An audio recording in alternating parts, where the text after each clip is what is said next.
अच्छा बताओ, मजबूत आदमी कहां से होता है, विचारों से या शरीर से? जोर से आप बताओ। आगे बढ़ने के लिए क्या चाहिए, पांव या विचार? यदि पांव से आगे बढ़ना होता तो सबके पास पांव है। एक लड़की है, अभी जीवित है, नाम शायद आपको पता होगा। वो ट्रेन से गिर गई थी, दोनों पांव कट गए थे। पूरी रात चूहे उसके पांव को कुतरते रहे।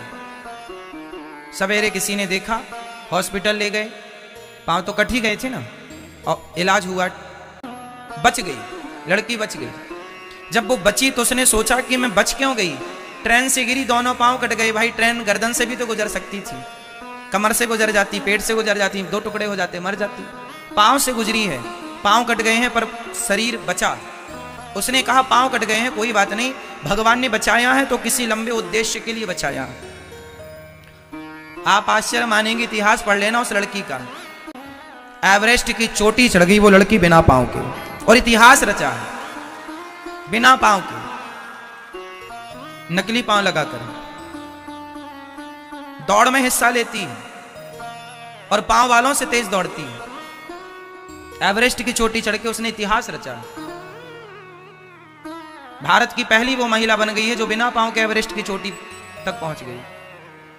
इसका मतलब क्या है? आदमी स्ट्रांग या कमजोर शरीर से नहीं होता, विचारों से होता। अपाहिज कोई पांव से नहीं होता मेरी मां, अपाहिज विचारों से होता।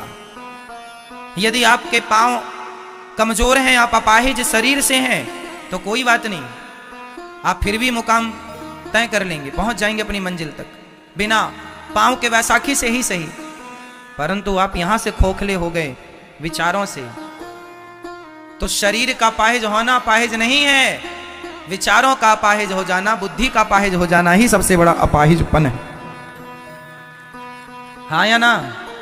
इसलिए ये नया साल क्या सिखाएगा कि आप मन से, विचारों से स्ट्रांग बने, मजबूत बने, और जीवन में किसी भी स्थिति में अपने बच्चों को, मेरे द्वारा कहा यह पाठ पढ़ाना, जीवन में अपने बच्चों को कभी भी हारना मत सिखाना। जीवन में कितना भी हम परेशान हो जाएं, माना कि समाज हमें परेशान करे, हमारे वर्कर हमें परेशान करें, हमारा शरीर बीमारियों से हमें परेशान करे, फिर भी डिप्रेस मत हो जाना, डिप्रेशन में मत चले जाना।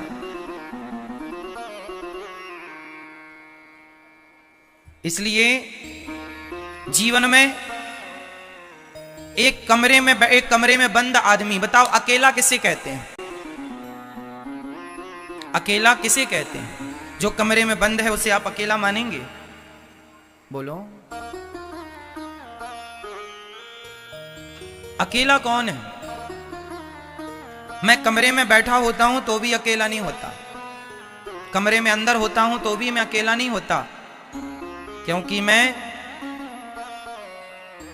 शरीर से अंदर हूं, अपने विचारों से, अपनी इच्छाओं से, अपने मन से मैं बाहर वहां घूम रहा होता हूं जहां जहां मुझे शांति मिलती है। देखो, मन आपका सबका भटकता है, सिर्फ आपका भटकता है ऐसा नहीं कि मेरा नहीं भटकता, मेरा भी भटकता है, पर फर्क इतना है कि आप अपने मन को कंट्रोल करके उसे वहां नहीं ले जा पाते जहां उसे ले जाना चाहिए। मीन्स कहां? समझो, दूध फट जाने पर घबराता वो है जिसे पनीर बनाते नहीं आता। यदि आपको पनीर बनाना आता है तो आप फटे हुए दूध का सदुपयोग कर सकते हैं कि नहीं? बोलो हाँ या ना। अब नहीं आता तो आप क्या करेंगे? रोएंगे, मेरा तो दूध फट गया, मेरा तो नुकसान हो गया। बात बिगड़ जाए, जीवन में कभी परेशानी आ जाए तो घबराते वो लोग हैं जो परेशानियों का भी लाभ उठाना नहीं जानते। बच्चों को सिखाना यह बात कि जीवन में आई परेशानियों से भी सीखना है और उस परेशानी का भी लाभ उठाना है, उसे पॉजिटिव सोचना है, पॉजिटिव लेके जाना है। जैसे आपका मन भटकता है, ये सबके साथ समस्या है। अब आओ हम इसे पॉजिटिव बनाते हैं। ये तो नेगेटिव है कि मन भटकता है, सबका मन भटकता है, कोई नहीं है ऐसा जिसका मन ना भटकता हो। अब इस परेशानी का समाधान क्या है? क्या करें कि इस मन के भटकने का हम सदुपयोग कर लें। आओ, जब आप कमरे में अकेले हो, जब आपके पास कोई ना हो बोलने को, बताने को, मोबाइल पर नेट भी खत्म हो चुका है, व्हाट्सएप से भी आप चैट नहीं कर सकते, फेसबुक भी नहीं चला सकते, यूट्यूब भी नहीं ओपन कर सकते, और आप कमरे में हैं और कोई नहीं है, फिर आपको क्या करना चाहिए? तब आपको क्या करना चाहिए सुनिए। मन भटकता उस पर अभी आऊंगा। अभी ये समझो कि जब आप अकेले होते हैं, और मैं तो कहता हूं कि 24 घंटे में 10 मिनट के लिए, 25 मिनट के लिए, आधा घंटे के लिए अकेले हुआ करो, अकेले बैठे करो। और बैठने से क्या होगा? उस अकेलेपन में आप अपने आप को समय दीजिए और आप ये सोचिए कि मेरी क्षमता क्या है, मैं कहां तक जा सकता हूं, मैं कितना अच्छा कर सकता हूं। अकेले एकांत में बैठ करके अपनी आगे की प्लानिंग आप कर सकते हैं, मन को वहां ले जा सकते हैं जहां तक आप अभी तक नहीं गए, जहां तक आपका मन अभी तक नहीं गया, जो आपसे छूट रहा है, आप वहां तक जाने की कोशिश करो। हो सकता है आप बहुत आगे जा सकते हैं, हो सकता है आप बहुत तेज दौड़ सकते हैं, पर आप स्लो चल रहे हैं। कोशिश करिए ना एक बार दौड़ने की, एकांत में अपने को समय दीजिए और बहुत आगे जाने की कोशिश करिए। और मन भटके तो उसे भटकते हुए मन को आप कहीं और ना जाने दो, बार बार मन को वृंदावन लाओ, यमुना जी में स्नान कराओ। रे मन, चल तू भटक रहा है तो चल, तो कुल्लू मनाली मत चल, तू दिल्ली मुंबई मत चल, चल तुझे वृंदावन लेकर चलते हैं और यमुना जी नहवा कर और बिहारी जी के सामने खड़ा कर दो। चल मन देख बिहारी जी को, चल मन देख श्री राधा रमन जी को। मन भटकता है तो अयोध्या जी ले जाओ, सरयू जी में डुबकी लगाओ और तुरंत मन को भगवान राम के पावन रामलला के दर्शन कराओ, श्री हनुमान जी के दर्शन कराओ। वृंदावन आओ तो वृंदावन की परिक्रमा लगाओ, बार बार आप यमुना जी में डुबकी लगाओ और बार बार मन से कहो चल परिक्रमा लगाते हैं। मन भटकता ही तो है तो परिक्रमा मार्ग में भटकाओ ना, बार बार खूब चक्कर लगाए, खूब वृंदावन की परिक्रमा लगाए, तो आप भटकते हुए मन का भी सदुपयोग कर सकते हैं। और मन की बातें ही तो हैं कि हमारी मैया इस कथा की जो परीक्षित हैं उनके लिए आपको विशेष ताली इसलिए बजानी चाहिए कि वह कथा सुनने के लिए अमेरिका से आई हैं। हमारी मैया श्रीमती मीना कुमारी श्री जगदीश लाल जी के लिए सुंदर तालियां। आप श्री अमेरिका से आए हैं सिर्फ वृंदावन कथा सुनने के लिए, सिर्फ कथा सुनने के लिए। आप रहने वाले तो पंजाब के हैं, होशियारपुर के, है ना मैया, पर वर्षों से, कितने वर्ष से आप अमेरिका में हैं? 16 वर्ष। 16 वर्षों से आप अमेरिका में हैं और अब वहीं हैं, सब पूर्ण रूप से सेटल है मैया। और सिर्फ वो कथा सुनती थी वहाँ भी, अमेरिका में भी कथा साधना चैनल पर सवेरे सवेरे आती है, तो सवेरे सवेरे मैया कथा देखती हैं और देखते देखते देखते देखते कथा का प्रभाव देखो कि कथा ने अमेरिका 7 समुद्र पार से इन्हें बुला करके और भगवान ने अपनी गोद में जगह दी। ये कथा का प्रभाव है। बेटा श्री पीयूष जी और बहू श्री नंदिनी जी, पोती सिया जी, श्री रचना जी, श्री भुवनेश जी और नंदिनी जी। नंदिनी जी और रचना जी कौन है? आप रचना है और नंदिनी और वंदना जी, श्री सचिन जी एवं रिद्धि और समस्त परिवार। आपका परिवार आज बहुत सारे लोग होशियारपुर से आए हैं, सबके लिए आए हुए परिवार के सभी भक्तों के लिए सुंदर तालियां। और श्रीमती मीना कुमारी जी और श्री जगदीश लाल जी के लिए सुंदर तालियां कि अमेरिका से आकर के बाहर सिर्फ कथा सुनने ही आए हैं, है ना मैया, और कोई उद्देश्य नहीं था। ये कथा 4 साल पहले ही मैया ने विचार की थी, 4 सालों से कथा सुन रही हैं मैया जी, पर फिर कोरोना के कारण लंबा ब्रेक हो गया। अब ठाकुर जी ने बुलाया नए साल की पावन कथा में, नए वर्ष की पावन बेला में, वृंदावन की पावन धरा में आप कथा की गंगा से जुड़ रही हैं। आप सभी लोग बहुत बहुत धन्यवाद के और बधाई के पात्र हैं कि आप अपने नए वर्ष की शुरुआत भगवान की कथा से कर रहे हैं। ये जो पावन सी कथा है ना, ये हमारे जीवन की व्यथा को मिटाने वाली कथा है।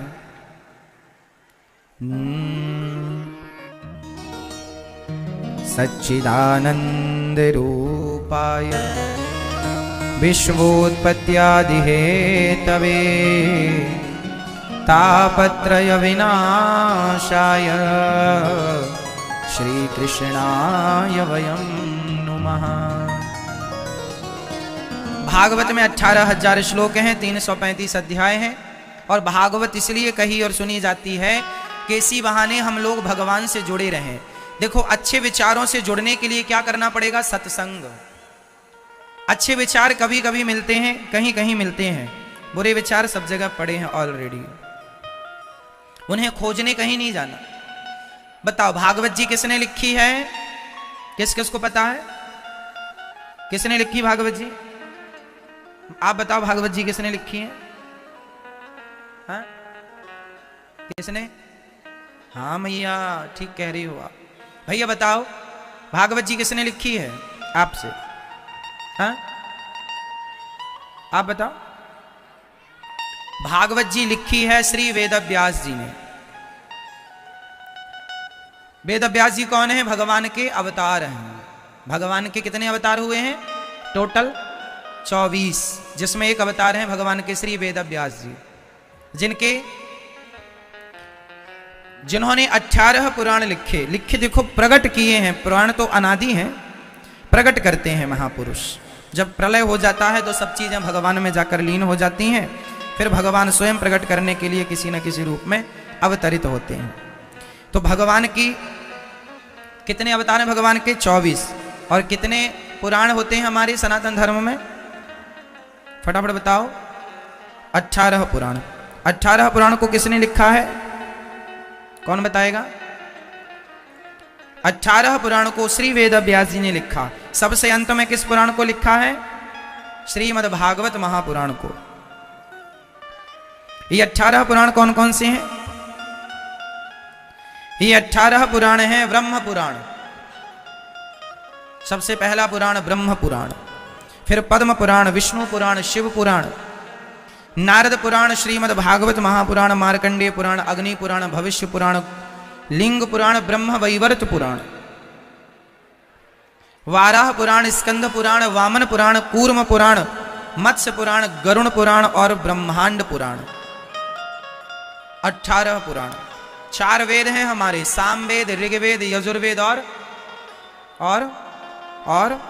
अथर्ववेद। चारों वेदों से क्या क्या मिला हमें? चारों वेदों से क्या क्या मिला हमें? सामवेद से हमें गंधर्व वेद मिला। आज जितना भी गायन विद्या है, संगीत है, वह सामवेद से ही प्रकट हुआ। संगीत कहां से प्रकट हुआ? जोर से, फटाफट।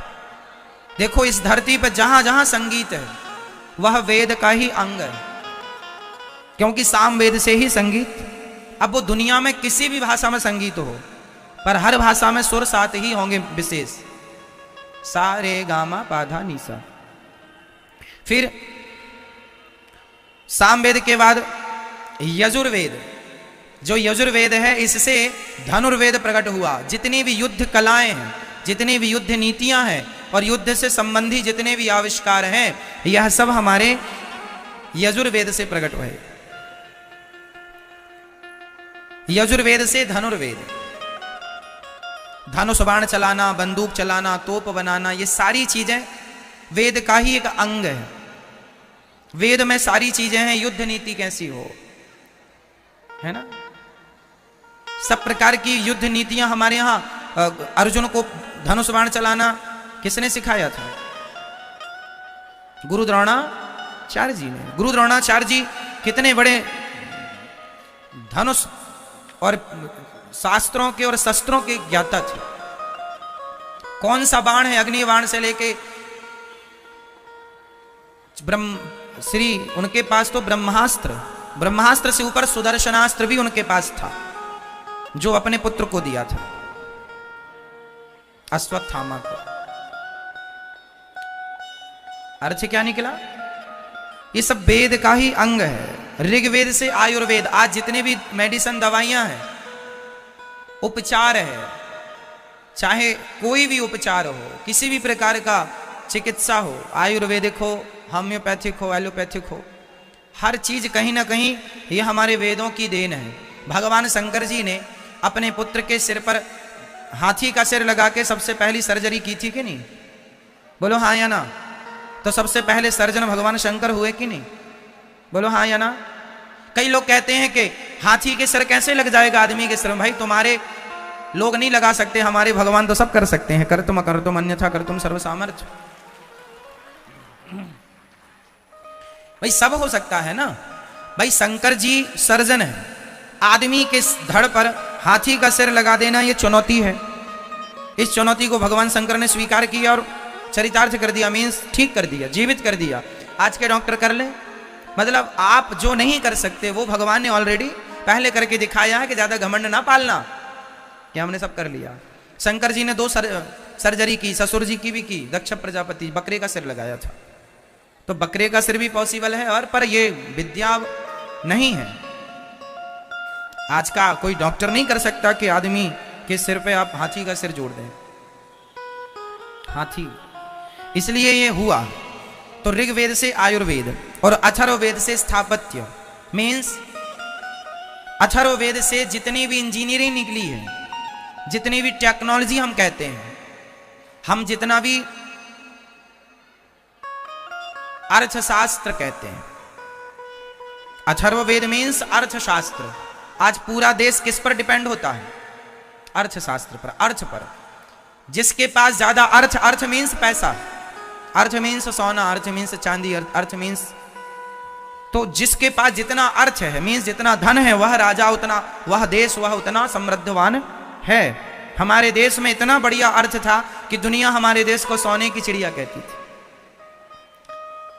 लोग कहते हैं कि भारत को क्या दिया शिक्षा ने? हमारे वेद पुराणों के हिसाब से, उस हिसाब से कोई चले तो देश सोने की चिड़िया है। अब ये अंग्रेजों की पढ़ाई शिक्षा, आज लोग कहते हैं ना हमारे देश में रोजगार नहीं है, नौकरियां नहीं है, हमारे देश में ये नहीं है, वो नहीं।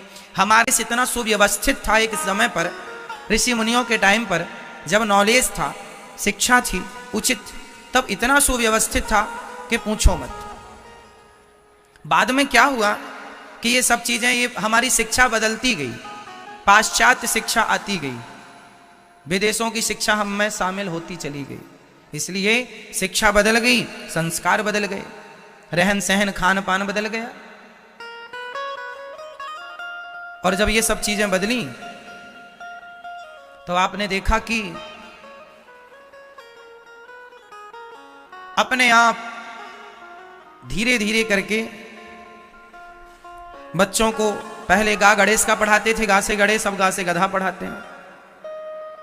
तो गधों वाले संस्कार हैं, गणेश वाले गायब हो गए। अब गणेश जी की जरूरत नहीं है किसी को, अब गधों से ही सब हो रहा। इसलिए शिक्षा से गणेश जी को हटाकर गधे को स्थापित कर दिया। तो ये सब हमारे वेदों की देन है, जो हमारे वेद हमें अच्छा बनाकर गए, पर हमने उन वेदों की, उन पुराणों की, उन ऋषि मुनियों की बातें नकार दी, अपने मन की चीजें घुसा दी, जिससे व्यवस्थाएं बिगड़ रही हैं, सोच बिगड़ रही है।